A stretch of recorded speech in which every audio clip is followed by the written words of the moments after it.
what I know now is like, I thought I was going for meaning. Turns out I found surrender instead. And today I can tell you that meaning follows surrender. I'm your host, Mimika Cooney, and today we're going to talk about how to be you, who you are already. Rebekah Lyons is the author of You Are Free, Be Who You Are Already, and Free Fall to Fly, a breathtaking journey toward a life of meaning. Alongside her husband, Gabe, Rebekah serves as co-founder of Q Ideas, a non-profit organization that helps Christian leaders winsomely engage in culture. She's a mom of 3 and finds joy in raising a special needs child. Rebekah wears her heart on her sleeve and a benefit to her readers and friends alike, and invites everyone to embrace the unique calling that God has for each of us. So welcome, Rebekah. Welcome to the show. So excited to have you. Thank you so much. Excited to be here. Well, I so appreciate you taking time out of your busy schedule, because you have definitely got a lot going on as a mom, as a founder of a whole enterprise. You have a lot going on, and you're an author and a speaker, which is amazing. So I know our audience are going to really love what you have to share, because your book definitely speaks to where we are, right, as moms dealing with that inner turmoil, that sort of like feelings of anxiety and depression. I know I've been there too. So before we get into the juicy bits of how you got there, tell our audience a little bit of a backstory, like how you got to doing what you're doing today. Okay, let's see, where do we begin? My husband and I just celebrated 20 years, but about 15 years ago, we co-founded a nonprofit that we've just run together for the last decade and a half. And 3 years into our marriage, we had our firstborn son who was diagnosed with Down syndrome. So that kind of shifted our trajectory, just like any life-altering event might do. And I would love to say that we just kind of walked into this with so much confidence, but honestly, it's like you just do the next right thing. And so when our son was born, it just increased our willingness to risk and to go after the things that mattered most in our hearts. And so my husband quit his job of 5 years as vice president of a company. And we had enough savings for 6 months, and we just said, let's go for this. And so it's been awesome to say it's been 15 years now. We've had 2 children since, and we're about to adopt a 5-year-old. So talk about risk. It never really ends, does it? Wow, that is amazing. And what I find amazing about that story is most people would crumble and think, what's happening and take it as a bad thing. But you guys are like, you know what? We're going to just risk it all, which is so awesome, because what's life for, right, if you can't take those risks and step out and doing those things? So that is a great encouragement. Now, you definitely are busy with what you're doing with your foundation. Give our audience a little bit of an understanding, because I also had to kind of read a few things on your website to understand what it means to do engaging culture. Tell our audience, what does that mean exactly? Absolutely. So our nonprofit's called Q, and the website's qideas.org. And our kind of tagline is stay curious, think well, advance good. And I hope that's the posture that we always have as lifelong learners, right? You're not growing if you're not growing, you're dying. Sorry. If you're not growing, you're dying, and you're not growing unless you're learning. And so I love to we host these annual events around the country, and our idea was to connect people in arts, media, government, policy, education, who all have a faith in God, who bring that to bear at their secular space. And we want them to know each other. We want to know the church to listen into what these people are facing in the everyday, like what do the tensions of our time look like? And so we host an annual conference every April. We also satellite in about 150 cities every fall for something we call Q Commons. And so we hear from a lot of presenters who are creating good in their city on a city civic level. And then also we hear from national speakers on a national level. So we pull in voices that are in mainstream culture. We pull in voices that are locally in their governments, whatever that might be. And it's just been amazing to see how we learn together. I mean, that's amazing. It's kind of like really equipping marketplace ministers, because not all of us are, well, sometimes we think we're not in ministry because we're not standing on a pulpit, but a lot of us are in ministry. And that's what I love. It's exactly where I'm at as well, encouraging people who are in the marketplace, who are working, who are dealing with people on a secular level, but bringing God into the story, which is really amazing, and speaking their language, right? So you must be seeing some major impact through what you guys are doing. I think the greatest impact we see is when we put amazing people in one room and we just step back and watch. And those collaborations just happen naturally. We might put someone in business who can fund something in the social sector. We might put someone in education that also wants to put in some resources in a church for students, for children. So I feel like we just get good news all the time by just saying, here's how these people are putting their passions together and they're advancing common good wherever they are in their city. And then it also spills out. Those stories get told nationally, which is really fun. Wow, well, that's amazing. And I definitely encourage everyone. We'll have all these links in the show notes as well, so you can go and check out what Rebekah does. But definitely, let's swing around and tell us a little bit about you. Now, our audience are pretty much like you too, right? We're working moms, we have kids, we're running businesses or communities or ministries, and sometimes life just gets hard. So tell us a little bit. I mean, you write about this in your book, and, from the outside looking in, a lot of women, we tend to compare ourselves to each other and think, oh, well, she must have it all together, right? Because she looks so perfect. But sometimes there's this inner struggle. So tell us about that and what made you feel like you needed to write your book to encourage others.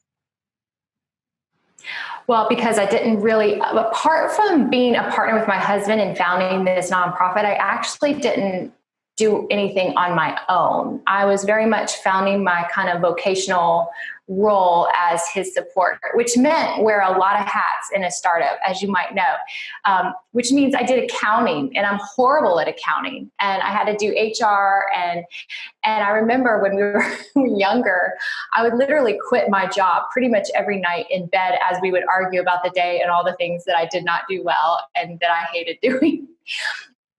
But I think there's a lesson in hard work, right? You don't know what you don't know, and the learning is in the doing. So I learned a lot about nonprofit work just by simply having to trudge through it. But I also knew that while I was Gabe's partner in this mission of this organization, that God had something unique for me alongside that might look that it complements that, but it's not in the center of that. And that took me literally 15 years to navigate, and only came out because of a place of pain that I walked through. And what you're probably referencing is we moved to Manhattan in 2010. So now we're 8 years out from that. But at that point, my youngest daughter was going to kindergarten. And so I had been home for a decade of diapers and Cheerios and poop. And this sense of kind of like quitting my workplace outside, because my oldest had special needs. He was up to 8 therapies a week. I was leading a team and I was not doing it well. And I felt like if I was going to fail at something, I needed to, it couldn't be at home. And so I just came home for a season, knowing that my heart was still, I grew up with a working mom. I love the work when it's the work that we were made to do. I think it does make us come alive. But I understand also there are seasons where we have to dial it back a bit. And for me, that became apparent. But when my daughter started school in kindergarten, we moved to Manhattan, and I think I'm going to start working again. And 4 months into that time, I have my first panic attack, and that continued for about a year and a half.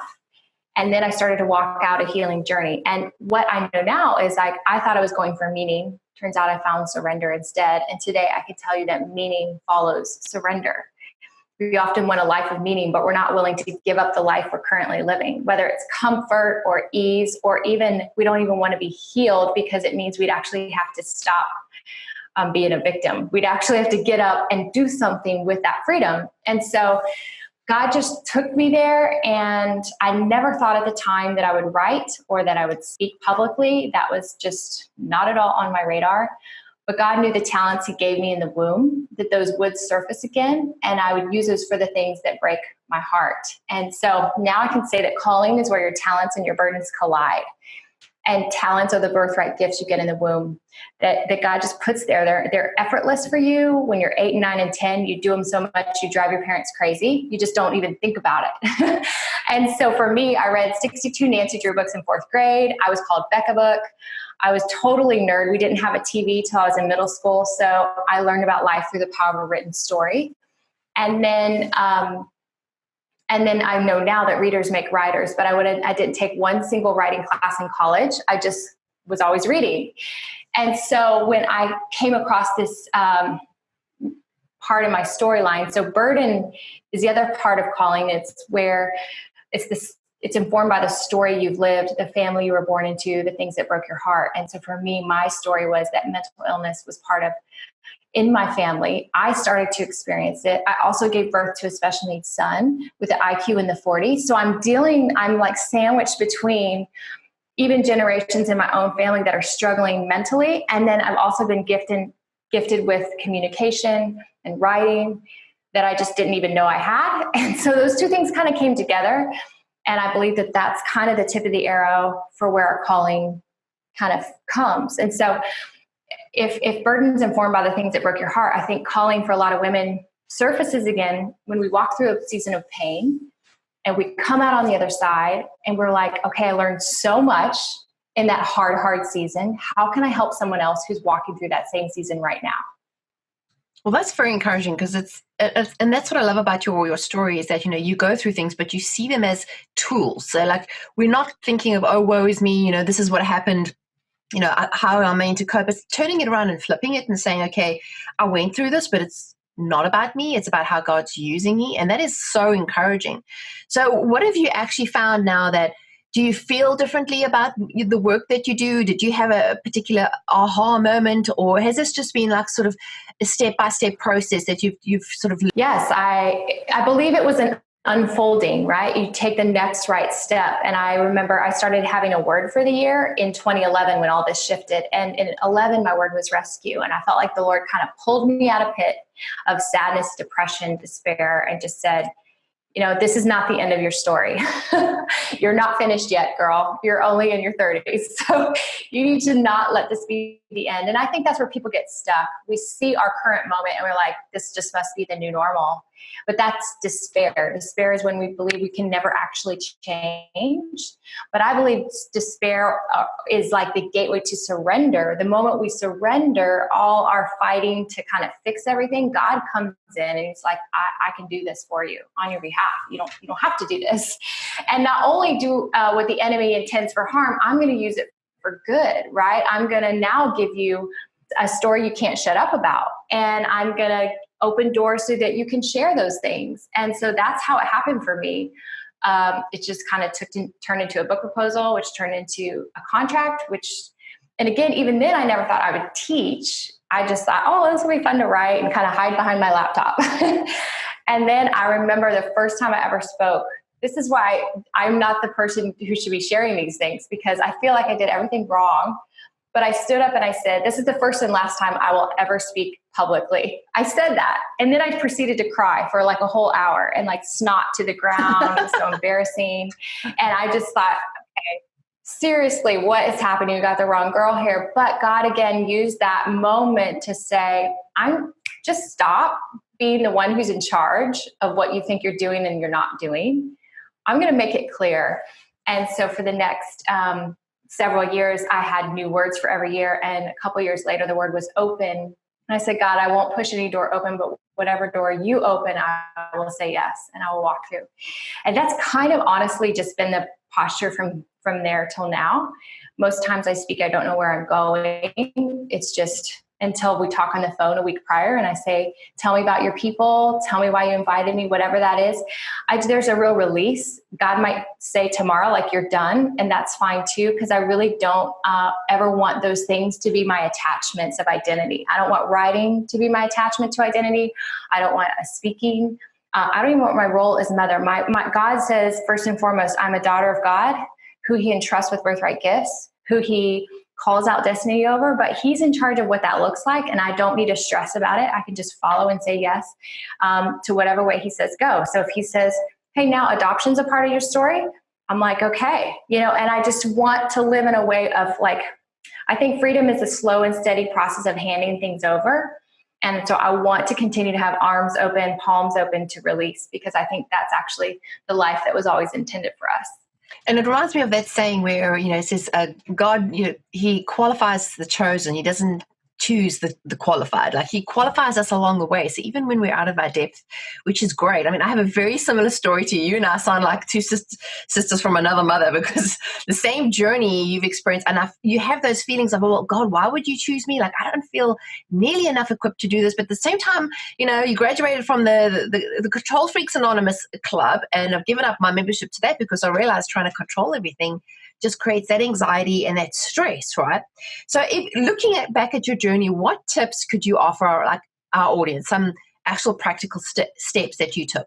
Well, I think what matters most to God is a posture of heart. So if he qualifies the unqualified, then what he really wants is our willingness, and he wants our yes. He wants our obedience, because he knows where he's going to steer things is actually to the center of what we were made for, because he's the one who made us. And we're going to find the most joy in those things that he made us to do. When you're operating from a place of like, this is, and it hits you one moment, you're like, oh, this is actually why I was created.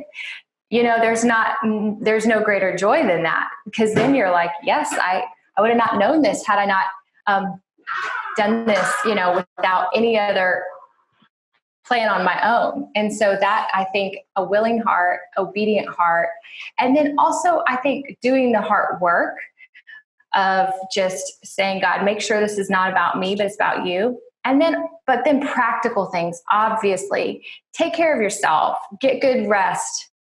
Don't overcommit, eat well, get active. You want to be, as young as you physically can for your family and for the work.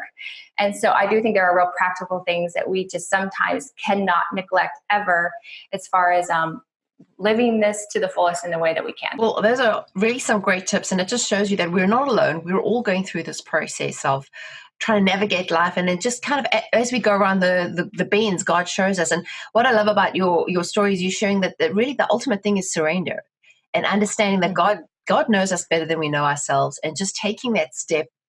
And that's so encouraging. So I got to say, that there's some really great tips you've offered us. If you had to narrow it down in one, if it's possible, what takeaway tip would you offer everybody? I would just say, be honest.